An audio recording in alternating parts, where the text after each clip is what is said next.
আপনারা জানেন যে ভৈরব থানা একটা মোটামুটি এই সীমান্ত এলাকা হয়, 2-3টা জেলার সাথে সংযুক্ত থাকায় এবং এখানে অনেক বাসমান মানুষ, রেল স্টেশন সহ বাসমান মানুষ থাকায় কিছু চিন্তায় প্রবণ এলাকা এখানে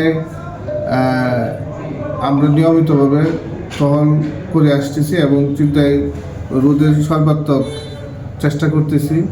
গত 1 মাসে আমাদের এখানে কুখ্যাত ডাকাত এবং ছিনতাইকারী ফজলুকে গ্রেপ্তার করেছি এবং একাধিক মামলার আসামি কুখ্যাত ছিনতাইকারী জুম্মনকে গ্রেপ্তার করেছি এবং অনেক মামলার আসামি গরিবুল্লাহ যে নাম করা ছিনতাইকারী তাকে গ্রেপ্তার করেছি। গতকালকে আমরা 5 জন ডাকাতকে গ্রেপ্তার করেছি, যার নামে একজনের 22টা মামলা আসামি সে এবং প্রত্যেকের নামে একাধিক মামলা আছে। তাদেরকে আমরা পঞ্চবটি পুকুর পাকা রাস্তার উপর পায়ার রাত 2টা 15 মিনিটে তাদেরকে আমরা গ্রেপ্তার করি। তাদের কাছ থেকে দেশি অস্ত্রশস্ত্র উদ্ধার করা হয়।